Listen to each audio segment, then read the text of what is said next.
recapitularlos porque siempre es bueno, ¿no? Y bueno, gracias porque ese siempre este tema es un tema que me ha interesado desde hace mucho. La teoría del delito es un tema bastante amplio realmente. Sobre cada uno de esos puntos probablemente hay un libro de manera independiente. En la parte general, nada más si vemos los tratados de Zaffaroni, creo que son 5 o eran 7 tomos, es vasto el tema en realidad, es muy amplio. Pero lo que voy a explicar es realmente para fines prácticos, al menos para que lo puedan utilizar en el quehacer diario, ¿no? Yo al menos lo tengo de esa forma, bastante arraigado para mi trabajo en la fiscalía, ¿no? Entonces, la idea es un poco simplificar algunos conceptos con el perdón realmente de los maestros, que sobre la dogmática realmente es una discusión bastante álgida y es interesante verlas, por ejemplo, nada más, por un ejemplo, ¿no? Las posturas de Roxini y Giacomo, que no son lo mismo, en realidad que hay, voy a comentar sobre algún un punto bien importante sobre la imputación objetiva y sobre los conocimientos especiales, pero que realmente despierta mucho, al menos, por lo menos para mí, la curiosidad y el interés cuando se trata de resolver muchos de los casos. Bueno, en la parte general, obviamente, no está muchas de esas definiciones en el código, así que bueno, vamos a empezar. Básicamente, iniciamos. ¿Qué es teoría del delito? ¿No? Teoría del delito no es otra cosa, en palabras bastante sencillas, que la forma en que nosotros vamos a definir cuándo podemos advertir un hecho como delito. Es decir, qué características comunes tiene una determinada conducta para que pueda ser considerada como delito. ¿Sí? Entonces, de lo que nos ocupa el tema es de ver qué elementos componen el delito. Probablemente muchos ya han escuchado sobre estos elementos, que son la tipicidad, la antijuricidad, la culpabilidad, pero todavía antes de eso, quiero citar, un libro muy bueno que también se los recomiendo, al menos de 3 que al menos son bastante básicos. Uno de Manual Teórico Práctico de Carollón, hay uno que es, Manual de Casos Penales, y el otro es, de Franz Manso Altamirano, claro, también Teoría del Delito, que se ocupan de este tema. Aunque cada uno de estos libros desarrolla algunos aspectos de manera muy diferente, y lo que yo trato de hacer en este corto tiempo es poder quizás resumirlo. Carl Jung hace una introducción sobre la importancia de la teoría del delito, indicando pues que si trabajásemos, si resolviéramos los casos a través de un pensamiento solamente intuitivo, digamos como un sistema de íntima convicción, pues, la intuición, dice, no conoce de reglas metodológicas que nos permitan tener una garantía de una comprobación ordenada y segura de esta categoría, de estos elementos que suponen el delito. Y pone un caso muy interesante, el caso de ladrón de gallinas, en el que en una comunidad, una persona que es acusada de la sustracción de esos animales es finalmente hallada, encontrada por la turba de las personas y es ajusticiada. Y finalmente, eh, bueno, acaban con su vida. Y entonces, dentro de este proceso de homicidio que se dirige contra las personas que cometieron ese acto, también involucran, arrastran al líder de la comunidad, bajo el entendido de que este líder tenía un deber especial, como un deber de garante, de evitar este tipo de situaciones. Y entonces esto es lo que esa lógica, esa intuición les decía a los jugadores que esta persona tenía este grado de responsabilidad. Estaba en su deber evitarlo, ¿no? Y eso no es así, porque si entendemos dentro de la dogmática cómo se construye la posición de garante y que ésta se debe remitir necesariamente al límite de las funciones propias del cargo, entonces advertimos que no está dentro de las funciones de este líder de la comunidad sortear una acción como la que se puede dar en esta coyuntura, ¿no?, de ajusticiamiento popular. y por lo tanto, él no tendría que asumir ese tipo de responsabilidad. Nos muestra este ejemplo para decirnos que si tuviéramos un sistema de intuición para resolver los casos, únicamente podríamos llegar a un decisionismo, ¿no? En los que el juez simplemente, claro, en función a cierta experiencia, no estaría mal, pero qué es lo que le palpitaría, lo que en cada caso podría resolver de una manera distinta. Por lo tanto, ¿qué entendemos? Que no hay predictibilidad.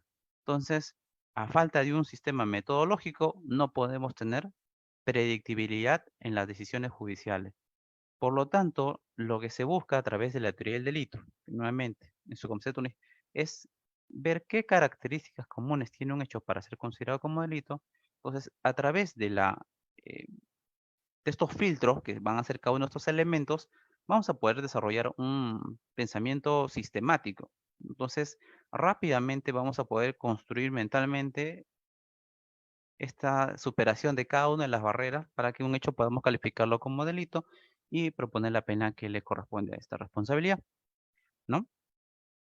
Entonces, dice, cuando menos se desarrolla la dogmática, más imprevisible será la decisión de los tribunales. Una cita que me parece acertada, ¿no? Bueno, de estos filtros que componen los elementos del delito son tipicidad, antijuricidad, culpabilidad. La punibilidad no está considerada porque se entiende que son las consecuencias jurídicas del delito, ¿sí? Hasta ahí. Y puede haber bastante consenso respecto a esos elementos, pero realmente a través de la historia del derecho penal, si bien existe un consenso mm, suficiente respecto a esos elementos, eh, recordamos que no así existe un consenso, en principio, sobre el contenido de cada uno de ellos.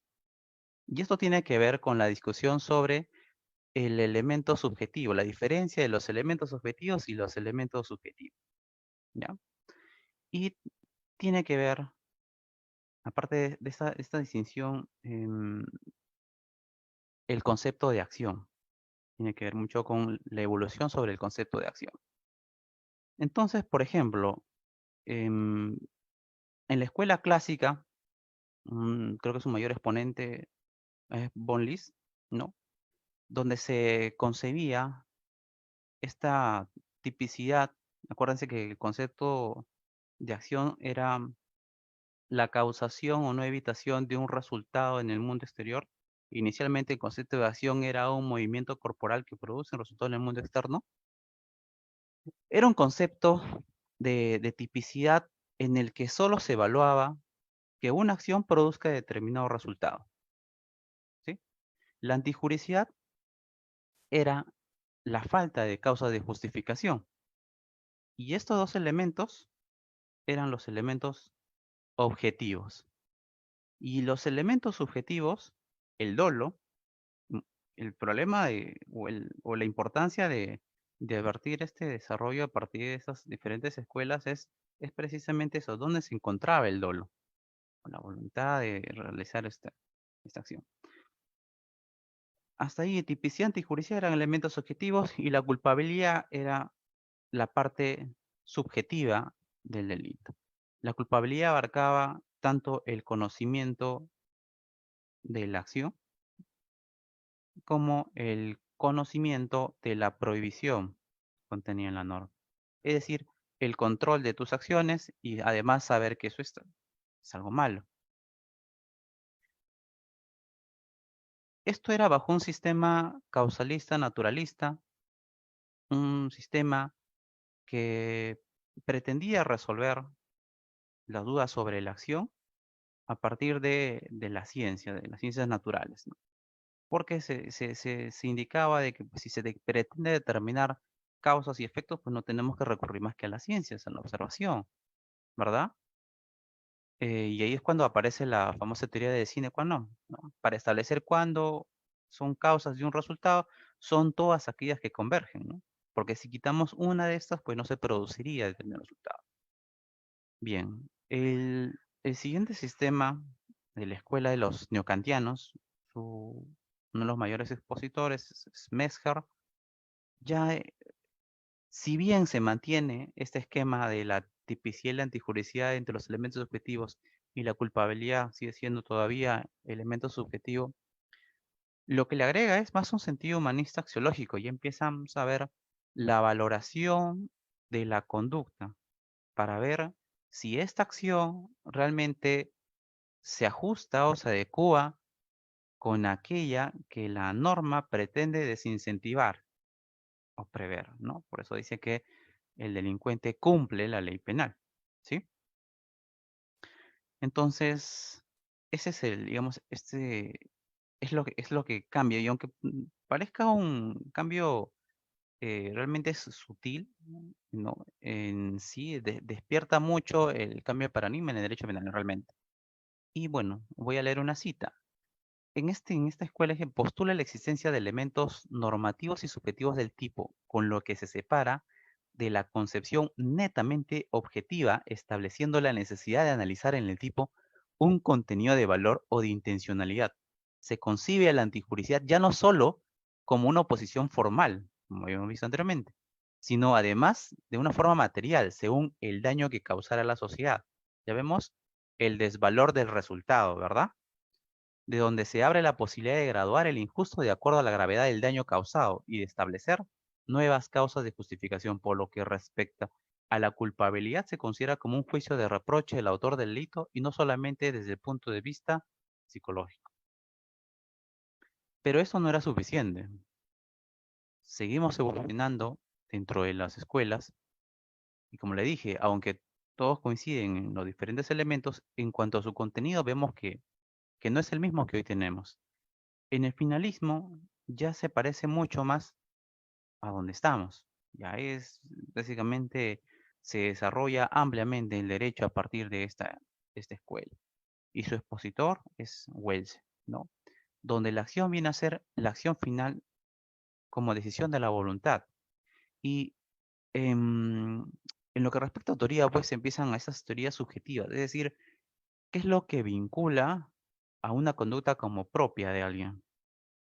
Igual bueno, también tiene que ver con la participación en el delito, ¿no? ¿Qué define esa acción como propia? Esta, el pensamiento, la intención, la voluntad de realizar una acción. Lo mismo, ¿no? Vemos que la diferencia entre el partícipe primario y secundario es el conocimiento respecto de la participación en el delito. Y bien, eh, bueno, ya la tipicidad la tipicidad objetiva se convierte en un desvalor de resultado y la subjetiva en el desvalor de la acción.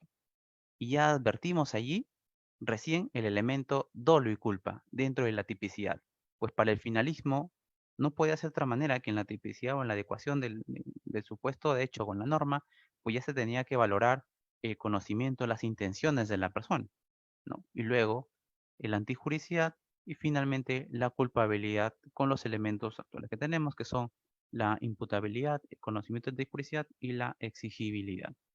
Entonces, de lo que se trata, eh, en este caso, de recordar esto, es que la problemática alrededor de la teoría del delito y de los elementos que componen el delito es de su contenido y sobre todo respecto a este elemento subjetivo, ¿sí?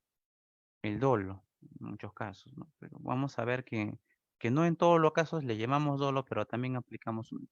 Y la imputación objetiva tiene que ver también con esto, ¿no?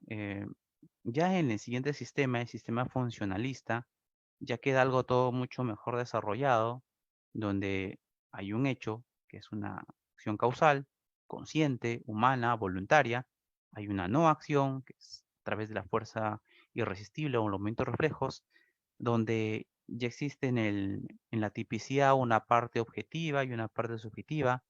En la parte objetiva tenemos los elementos descriptivos, los elementos valorativos. En la parte subjetiva tenemos el dolo, la culpa y tenemos otros elementos subjetivos diferentes del dolo, como son el ánimo, ¿no? Dentro de la parte objetiva también se incluye la imputación objetiva. La imputación objetiva es un juicio de valoración sobre estrictamente esa parte objetiva, donde se dice que se puede hacer una valoración incluso antes de que evaluemos si hay dolo o culpa, ¿sí? A partir de si de existe un riesgo jurídicamente desaprobado, que exista una relación de riesgos ex post y que éste se encuentre en el ámbito de protección de la norma, ¿no? Ya está.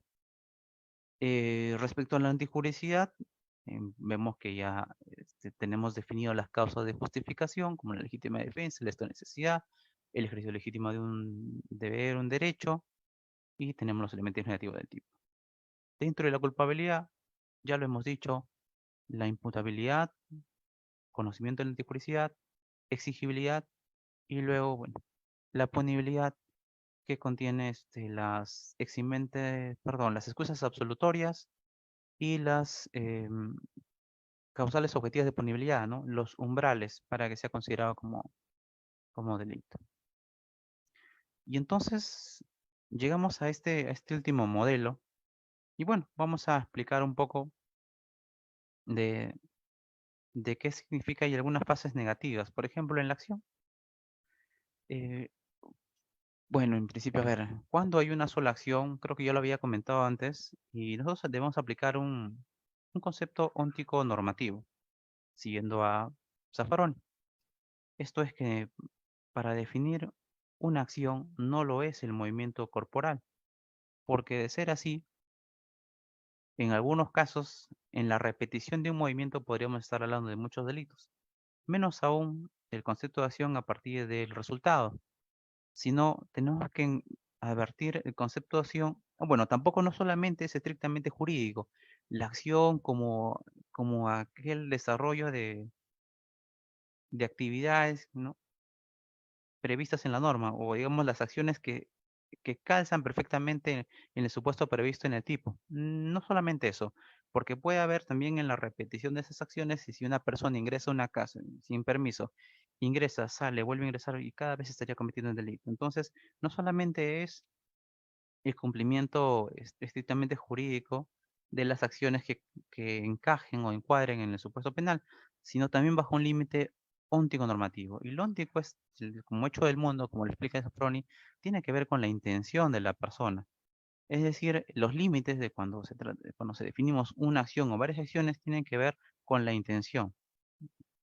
Entonces, sí es trascendente. Si una persona, el ejemplo es, si un francotirador se aposta en lo alto de una torre y decide, y tiene esa misión y ese objetivo de disparar a mansalva en diferentes momentos, tendríamos que ver dos circunstancias, ¿no?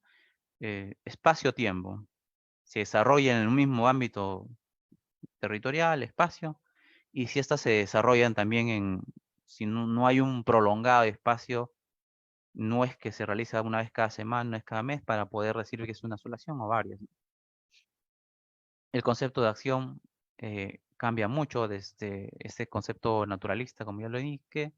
Y bueno, las fases negativas de la acción o la conducta serían la fuerza física, básicamente es cuando no hay acción, cuando hay fuerza física irresistible, cuando es otra fuerza la que te induce a una acción, bien, moneda, sonido y acción. Ejemplo, y esto creo que se hizo en una audiencia, recuerdo, en la Suprema y fue un llamado de atención del doctor, creo que es San Martín Castro, porque corrigió quien estaba postulando y le puso el ejemplo, ¿no? Si alguien arrojara a una persona y lo utilizara como un saco, como un bulto y rompiera con un parabrisas, esta persona sería responsable de haber roto el parabrisas. Desde un concepto naturalista, sí, ¿no? Pues su cuerpo ha quebrado el parabrisas definitivamente. Hay una causa y un efecto, pero como ha influido una fuerza que está más allá de tu voluntad, necesariamente pues, se puede decir que no hay acción o no hay conducta en principio que le pueda ser atribuida a esta persona. También están los movimientos reflejos, ¿no? Donde tampoco hay un control sobre las acciones. De la misma forma, el estado de inconsciencia, el sonambulismo, el efecto de los narcóticos, la falta de conciencia debe ser total. Y a propósito de esto, el actio libera in causa es algo interesante, ¿no? De poder comentar en este punto. Porque bajo el actio libera in causa es la persona que dolosa o de manera prudente, culposamente, se coloca en una situación de inimputabilidad para poder favorecer o cometer un delito. Y un ejemplo es el guardia de seguridad que coludido con las personas que van a ingresar en un recinto, se toma una pastilla para dormir, a fin de no evitar, no cumplir con su trabajo de brindar seguridad sobre factores externos que atenten contra el patrimonio de este recinto, ¿no? Lo curioso en este caso es conoció un estado de ebriedad, ¿no? Se dice, ¿hay acción o no hay acción si la persona superó determinado umbral de estado de inconsciencia, ya casi hay un límite ya es cercano al coma etílico, ¿no? Y lo mismo si es que pasa que determinadas personas que toman, beben licor, eh, con, con el objetivo de darse, no sé si decir, darse valor o de dar, em, de facilitar, digamos, evitar el nerviosismo para cometer determinados delitos. Como aquellas personas que también consumen determinadas drogas para, pues, despertar, digamos, o aligerar sus emociones y poder controlarlas hasta cierto punto, sus tendencias violentas. Bueno, para muchos es sabido que ocurre esto en la vida y pasa. Bueno, pero ¿en qué medida el acto de libera in causa puede ser invocado? Realmente no tenemos supuestos porque la proposición del acto de libera in causa contradice, ¿no? Lo que es el derecho penal del acto. Nosotros seguimos derecho penal del acto, es decir, se deben tomar en cuenta para el reproche todas aquellas consideraciones que tuvo la persona al momento de decidir realizar el delito, pero no podemos considerar aquellas, su conducta, o sus pensamientos, sus ideas anteriores a esto. Entonces, el acto de rebelión in causa, si se dan cuenta, pretende sancionar sobre una decisión anterior a la comisión del delito, porque la persona se colocó en una situación. Es un tema interesante, es un tema que hay un artículo, creo que lo pusieron hace bastante tiempo en la página de Legis. Bueno, si lo pueden leer verán que recuerdo que sí, el autor pues sugería que se podía invocar por parte del Ministerio Público para estos casos de que se excedía el umbral del estado de inconsciencia, ¿no? Bueno, eso tiene que ver con la acción. Primer elemento, después, la tipicidad. La tipicidad contiene elementos objetivos. Estos son elementos descriptivos y elementos valorativos. Los elementos descriptivos son aquellos que son propios del lenguaje común. Por lo tanto, pueden ser percibidos y entendidos con los sentidos. Y los elementos valorativos son aquellos que se deben de interpretar. Por ejemplo, ajenidad, autoridad. ¿Qué se entiende por autoridad? Por ejemplo, si hubiera algún tipo penal que considere esta palabra. Y de elementos subjetivos tenemos el dolo, la culpa y el dolo tradicionalmente como conocimiento más voluntad, aunque actualmente puede ser entendido como conocimiento y control de las acciones. Vemos que desde el sistema naturalista hasta el sistema funcionalista y actualmente que estamos un poco más desarrollando la imputación objetiva, estamos desarrollando más a un dolo normativo. Y es así que, por ejemplo, en la diferencia, bueno, es una pregunta bastante sencilla, si les preguntan, ¿cuál sería la diferencia entre la culpa consciente? O la culpa se divide en culpa consciente y culpa inconsciente. El dolo tenemos de primero y de segundo grado, pero tenemos dolo eventual, dolo directo, dolo indirecto. Estos dos que están en el límite, el dolo eventual y la culpa consciente, ¿cuál sería el límite o cómo podemos advertir el límite de uno de ellos? Aparentemente están muy cercanos, ¿no? Y tiene que ver esto con el elemento conocimiento, no tanto con el elemento voluntad, sino con las circunstancias percibibles por la persona, de tal forma que podemos aplicar dos teorías, teoría de la representación o de la probabilidad.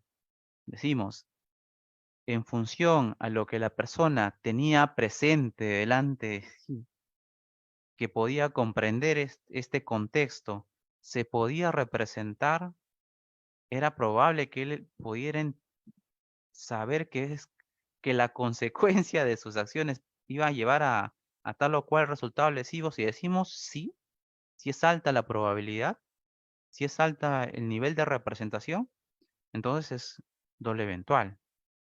Si decimos que no, que es muy baja esa podemos decir que es culpa consciente.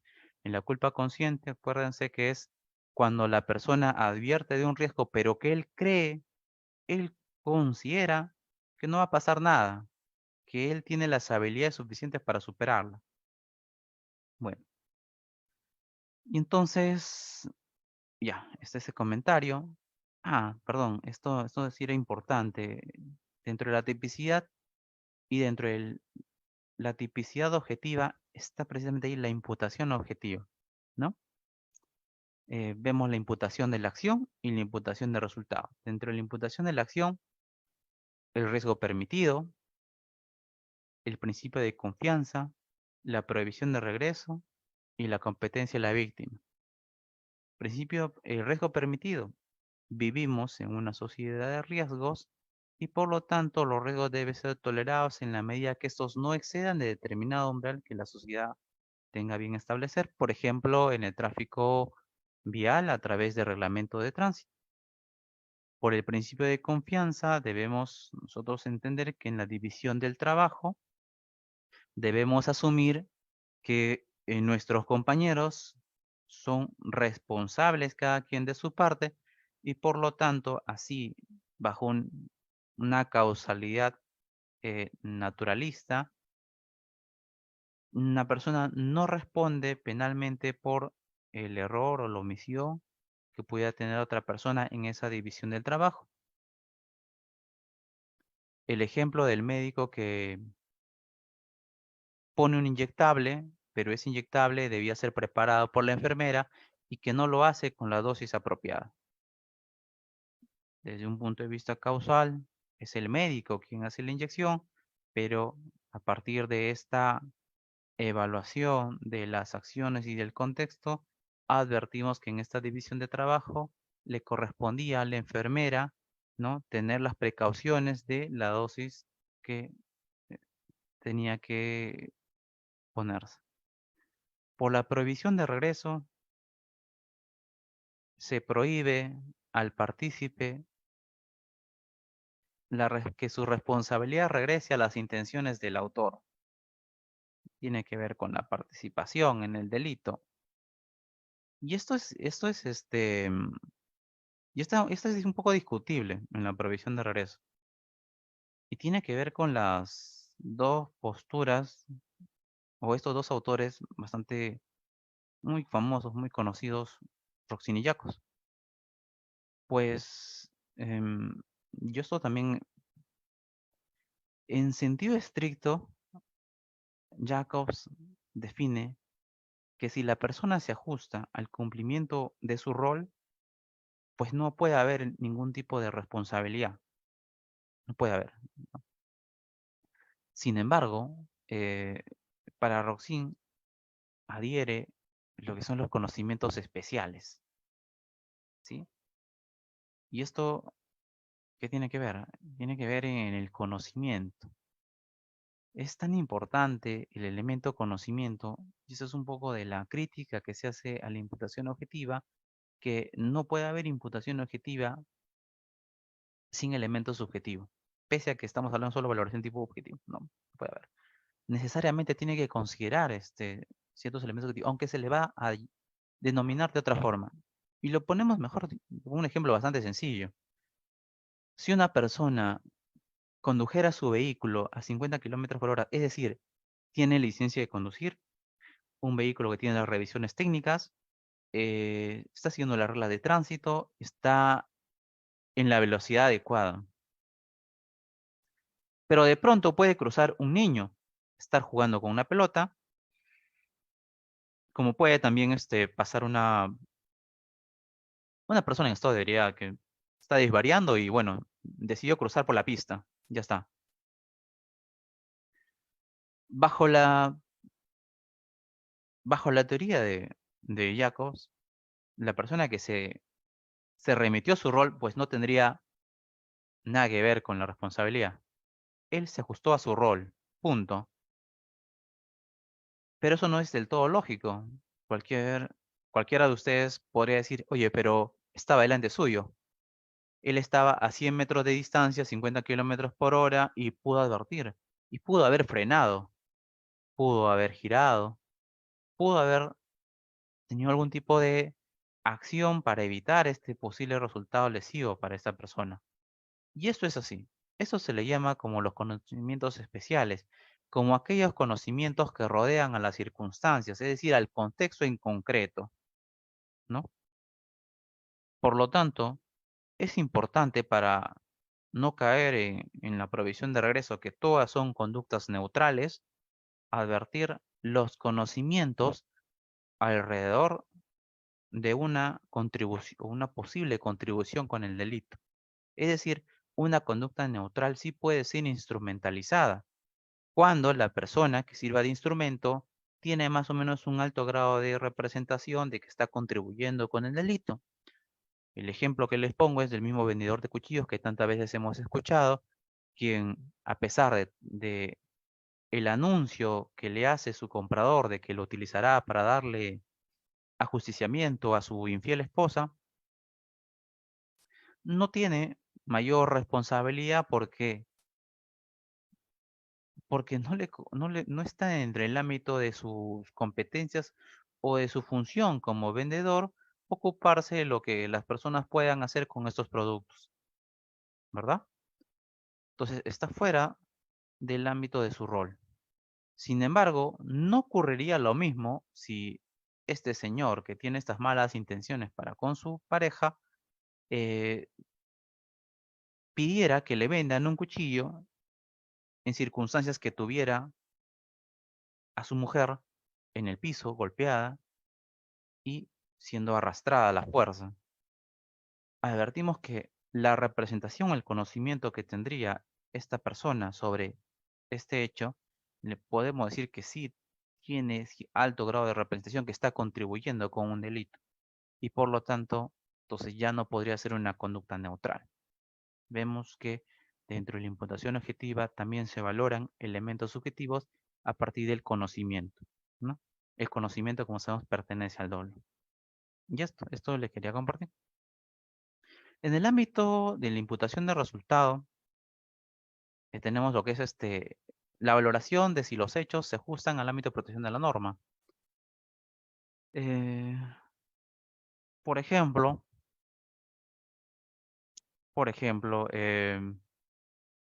una persona que comete un delito, asesina a la hija de alguien, se entera, su abuelita que es de muy avanzada edad, y por esa noticia muere. Por ejemplo, ¿no? Otro ejemplo, un mejor ejemplo vamos a poner. Los casos de estafa, ¿no? Los casos de la denuncia de estafa por los que en realidad la persona recibe una llamada telefónica que alguien que dice que tiene a su hijo detenido en la comisaría y que le exige una suma significativa de dinero para resolver su problema, ¿no? Ya está. Entonces decimos que esto no es estafa o no es delito. ¿Por qué? Porque la, la norma no puede tutelar el cohecho. El cohecho está fuera del ámbito de protección de las estafas. Ya está. También aquí en la tipicidad están el error de tipo, que son tres, ¿no?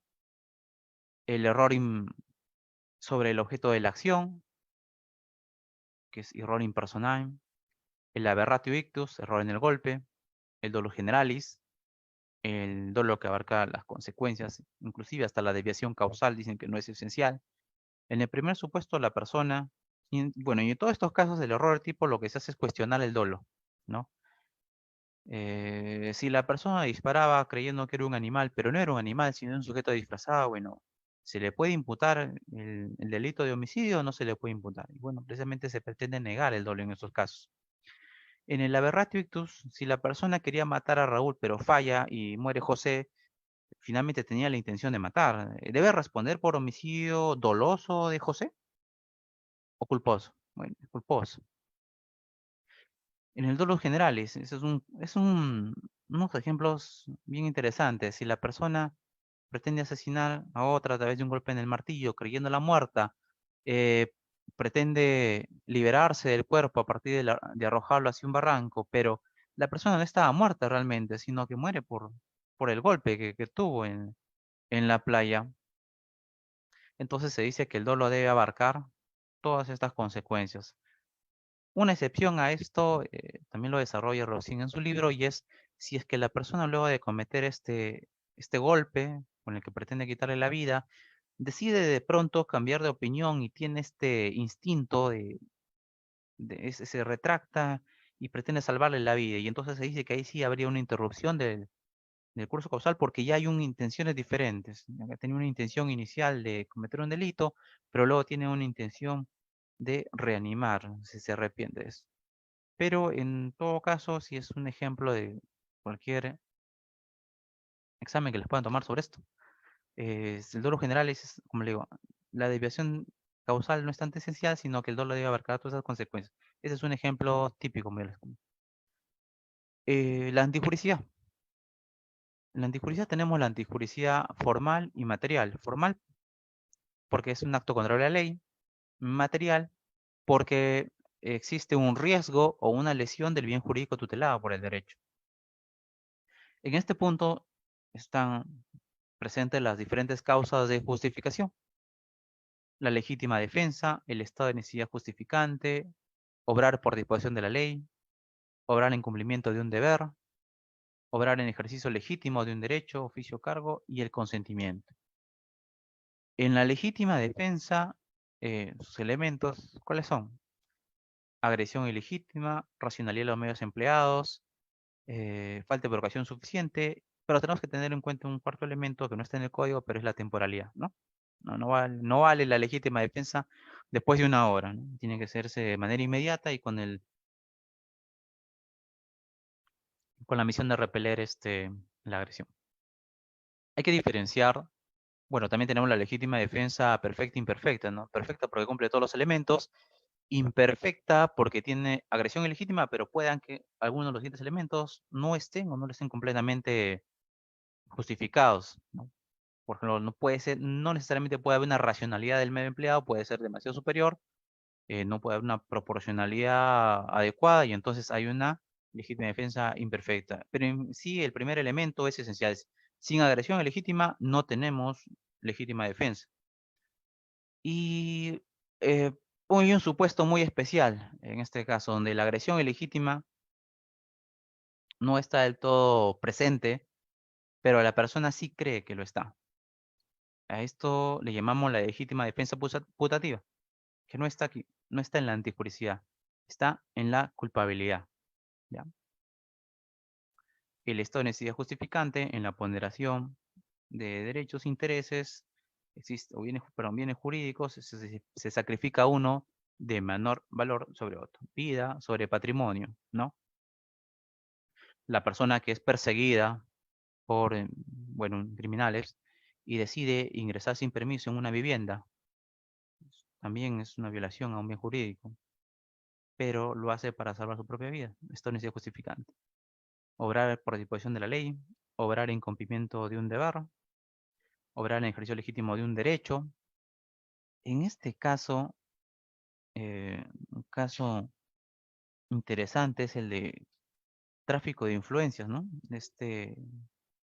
No me acuerdo cómo se llama este actor político. La defensa la hizo el doctor Nakazaki. Muy importante cómo se remitió a la gestión de intereses a partir de lo que lo define el código del ejercicio de la función que tienen los abogados, ¿no?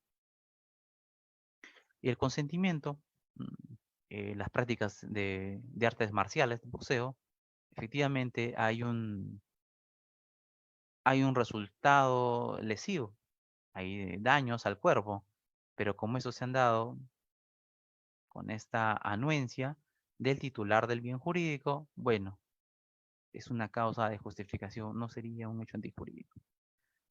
Siguiente elemento, culpabilidad. La culpabilidad, voy a resumirlo en palabras bastante más sencillas de las que realmente es toda su dimensión, pero que es el reproche personal que se hace sobre una decisión que no se ajusta al derecho. Es decir,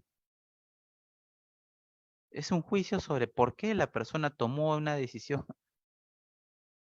de, de hacer el delito, ¿no?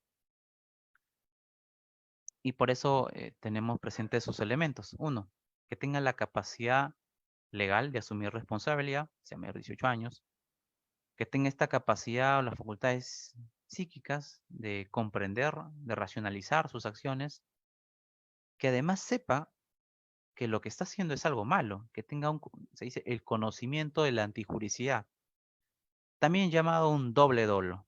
El dolo de la tipicidad subjetiva o de la es apenas un dolo básico, un dolo de control de las acciones. Y, y este conocimiento de la seguridad es un dolo de saber que ellos están mal.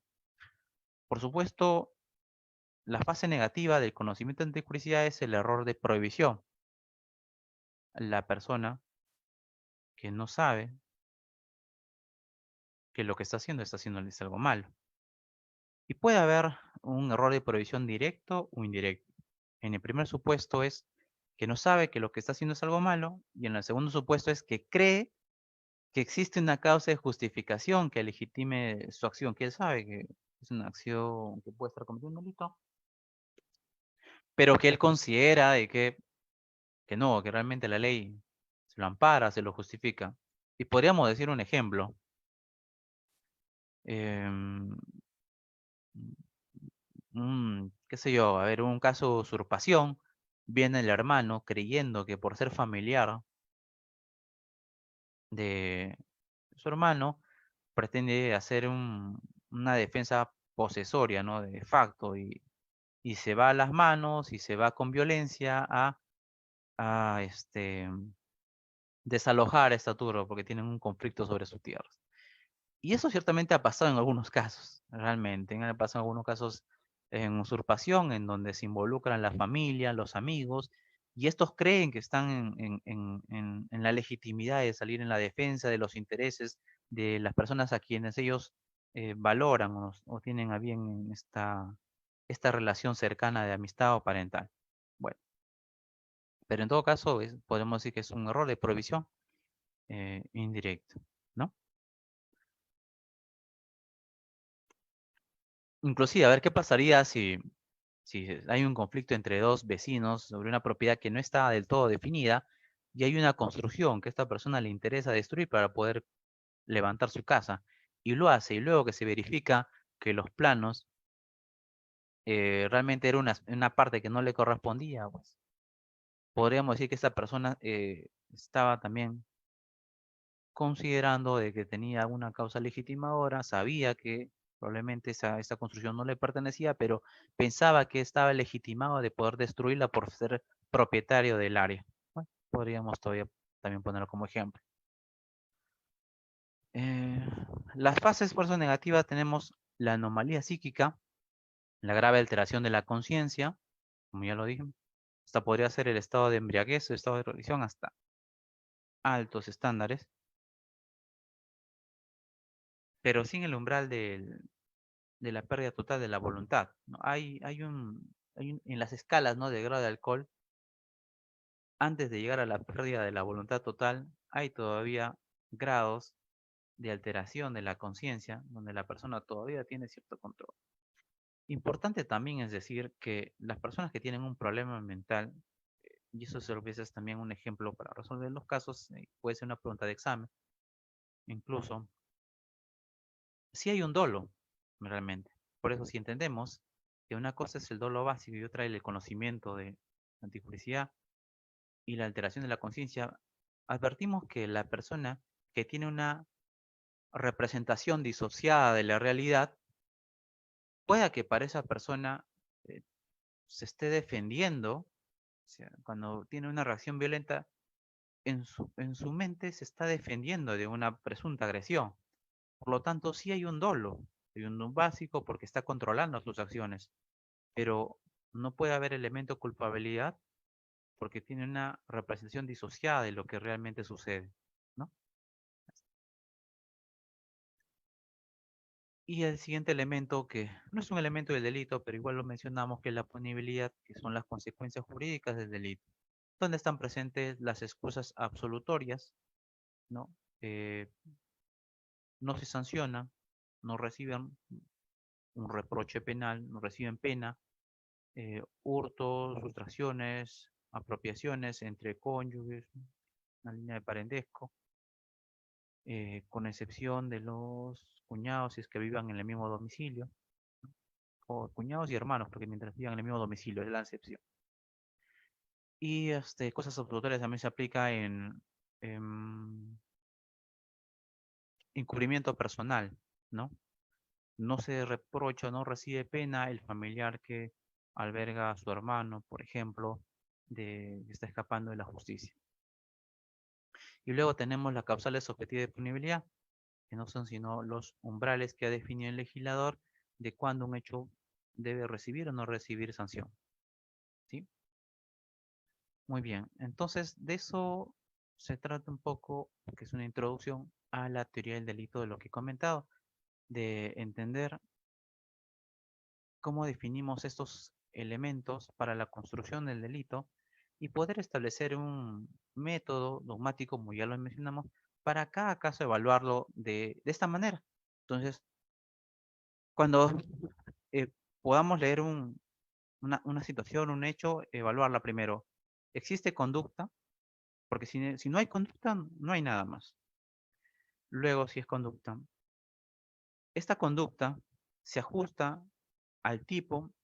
El tipo viene en la palabra Tatbestand, que es una palabra alemana que significa supuesto de hecho. Entonces, la conducta se ajusta al supuesto de hecho previsto, ¿sí? No. La persona tiene conocimiento de los elementos, en la tipicidad subjetiva, actúa con dolo, culpa, ¿sí? No. Existen fases negativas de la tipicidad, como le dije. Tendríamos que, a ver, nuevamente.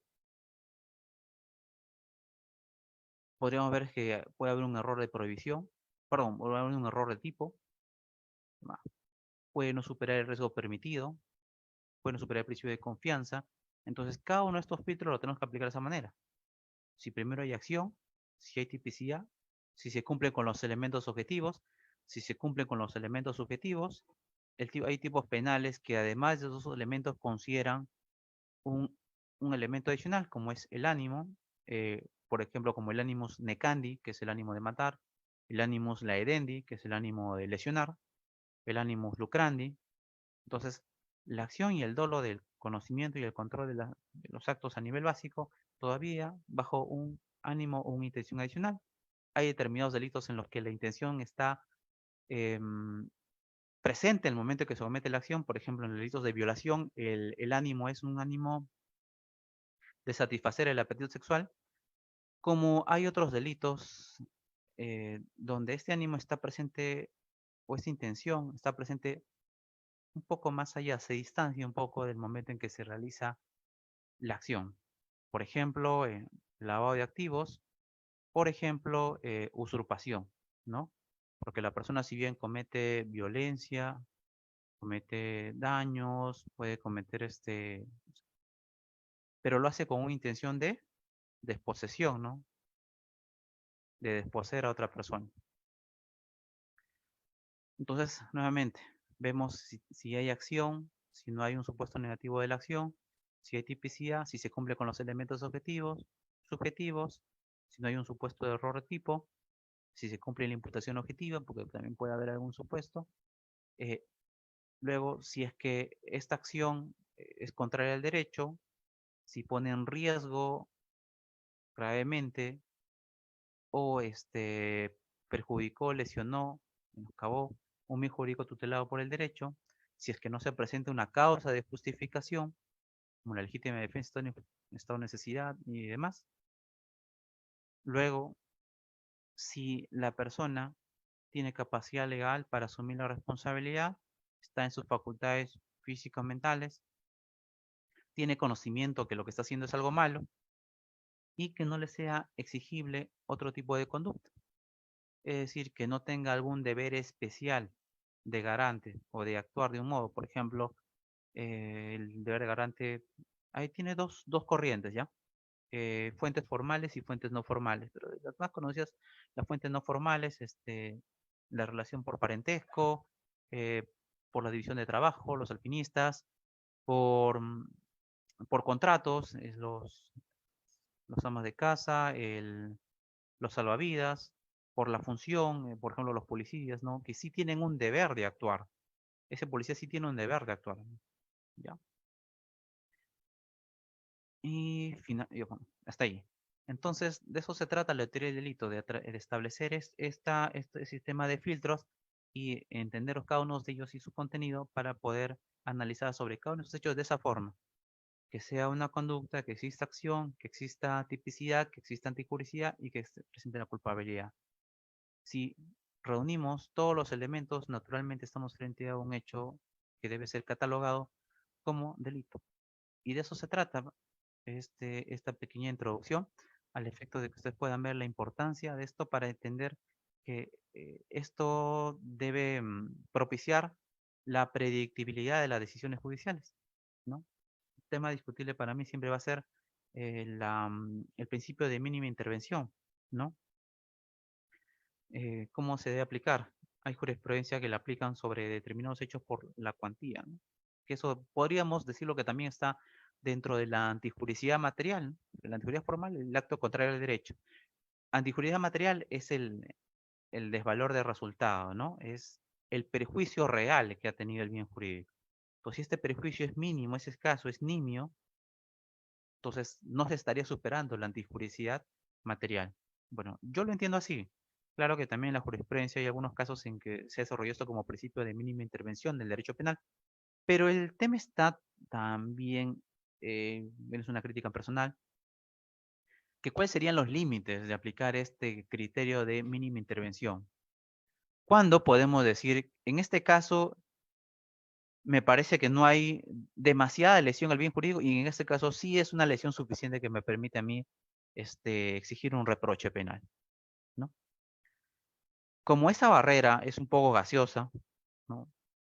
Debe ser, eh, digamos, argumentada muy, muy restrictivamente. Zaffaroni, por ejemplo, menciona que el principio de mínima intervención responde en realidad a la criminalización primaria, ¿no? Como aquella en la selección de conductas tiene el legislador que, que tienen que ver con las normas mínimas de convivencia social y por tanto legitiman la intromisión del Estado en el ámbito de libertad de las personas. Por eso, ¿no? Hasta aquí también una frase del doctor José María Asensio Mellado que nos recuerda, un teórico sin práctica carece de sentido, pero un práctico sin teoría es una total desgracia. Y es que si bien debe haber siempre una convergencia, una amalgama entre la práctica en el quehacer diario, que es experiencia, pero también en una dogmática, en una teoría que le dé ese soporte argumentativo y predictivo, ¿no? Para poder obtener un resultado eficiente, justo, razonable, proporcional. Y hasta aquí con el tema de teoría del delito o introducción a la teoría del delito. Finalmente, sí, creo que escucha algo. Bueno, finalmente, en cuanto a las infracciones penales, delitos, faltas y contravenciones, decir nada más que sobre la diferencia, ellos, todas ellas son bastante similares. Se dice, esto es un comentario de César San Martín Castro, ¿no? Que donde rige un criterio de gravedad, en realidad. No existe una diferencia cualitativa, sino meramente cuantitativa, es decir, que tiene que ver con la pena. Es decir, el legislador es quien ha determinado qué hechos son considerados delitos. Por lo como le dije, en esa selección de conductas que atentan contra normas mínimas de convivencia social, son delitos. ¿Y a quién le corresponde definir ello? Al legislador, ¿no? Quien va a definir el umbral de faltas y delitos. Su composición es similar, por eso es que no hay diferencia cualitativa, sino que tiene que ver con el reproche o la pena que se le pretende dar a cada uno de ellos. ¿Ya? Y respecto a contravenciones, aunque la dogmática bueno, considera que son contravenciones, delitos y faltas, para nuestro derecho penal peruano, el término de contravenciones está en el Código de Niños y Adolescentes, que es toda acción o omisión que atenta contra el ejercicio de los derechos de estos niños y adolescentes señalados en la ley. Y el efecto que les corresponde son las multas, a través de acciones que pueda hacer la Fiscalía de Familia, por ejemplo. Entonces, esa es básicamente la diferencia de las infracciones penales. Los delitos como afectaciones a elementos, o perdón, a contextos o hechos que trascienden, como digo, en las normas mínimas de convivencia social y que por lo tanto legitiman que el Estado haga una intromisión en la esfera de libertad de las personas. Las faltas, que serían lesiones menores a estas, y las contravenciones como, bueno, en sentido estricto, como la previsión de acción o omisión que vulnera o atenta el derecho de los niños y adolescentes. Y está eso en el Código de Niños y Adolescentes. Bueno, eso es todo cuanto eh, puedo comentarles, espero haber resumido. Creo que no he desarrollado lo que es el iter criminis, que también es un tema interesante. En realidad, cada uno de esos aspectos, como les decía, merece un especial desarrollo independiente, ¿no? Sobre la culpabilidad, que hay diferentes ponencias que ha hecho el doctor Zafroni, es muy interesante, ¿no? Por ejemplo, ¿no? En un video él menciona esto, ¿no? Si lo que hacemos es el reproche de, de las decisiones que tuvo una persona en determinado contexto, ¿ya? ¿Por qué debería recibir un mayor reproche aquella persona que siempre ha mentido y esta vez miente, que aquella persona que nunca lo ha hecho? Debería ser al revés, ¿no? En un sentido lógico, porque la persona que nunca lo ha hecho tiene una perdón, mayor abanico de posibilidades de acción, y sin embargo se decide por esta que compromete el delito. Sobre esta persona tiene un menor número de posibilidades porque siempre se ha desarrollado hacia ese camino, hacia la mentira. Entonces, si cometiera la estafa, por ejemplo, aparentemente tiene lógica de que debería recibir una pena menor. Lo que tampoco para nosotros tiene mucha lógica, porque se supone que quien se comporta de mala forma debe recibir un reproche mayor, ¿no? O quien lo hizo anteriormente. Y esa es la razón por la que anteriormente no estaba en nuestro Código Penal, ¿no? La reincidencia y la habitualidad, y que luego fue reconsiderado. Es interesante, cuando menos, siempre reflexionar sobre esto, ¿no? Sobre estas cuestiones, bueno, y así, como le digo, imputación objetiva, conocimientos especiales. Jacobs también considera estas circunstancias alrededor de los hechos o las decisiones que toma la persona, pero le llama contextos caóticos, ya me acordé. Ujú. Para Rosin son conocimientos especiales y para Jacobs son contextos caóticos, ¿ya? Donde se evalúa ciertamente conocimiento, a pesar que se niegue esa imputación objetiva, pero igual se toma siempre necesariamente factores a tener en cuenta sobre la persona cuando toma decisiones, ¿ya? O se representa determinadas situaciones, porque acuérdense que también el dolo, también es todo un tema, es muy interesante el dolo, como dice Prado Saldarriaga, el dolo no se prueba, el dolo se imputa. A partir de un comportamiento tú puedes inferir que esta persona actuó con dolo, actuó con intención, ¿no es verdad? ¿Cómo podemos nosotros definir o diferenciar, por ejemplo, cuando una persona estamos ante un feminicidio o lesiones graves? La diferencia está en el ánimo, ¿no?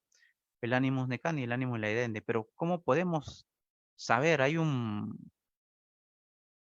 medidor especial para saber el nivel del dolo que tenía la persona? No, no existe eso. Pero ¿qué podemos hacer? Sí podemos saber datos, información alrededor de las circunstancias. Y entonces, si podemos determinar que la persona le produjo daños con un elemento de que podía producir daños de gravedad, una pistola, un cuchillo, ¿no? Punzocortante, hacia dónde enfocó, hacia dónde apuntó al corazón, lo hizo reiteradas veces, más había tenido un conflicto personal. Son circunstancias, entonces tiene que ver esto con un tema también de la prueba, ¿no? Y esa es una crítica también que se hace sobre sobre la normativización del dolo, lo que presenta es aligerar la carga de la prueba. Bueno, pero todo es como le digo, cada uno de estos temas siempre van a ser muy discutibles, muy interesantes de abordarlos independientemente. Lo que apenas he tratado de hacer quizás es una pequeña mención de todos ellos para decir que los temas sobre la discusión de cada uno de los elementos es importante para poder establecer predictibilidad en la construcción de una teoría que nos permita satisfacer con racionalidad esta pregunta de si estamos ante un delito o no lo estamos. Muy bien, eso sería todo, al menos de mi parte. Espero que en algo haya podido contribuir un poco sobre este importante diplomado que están desarrollando.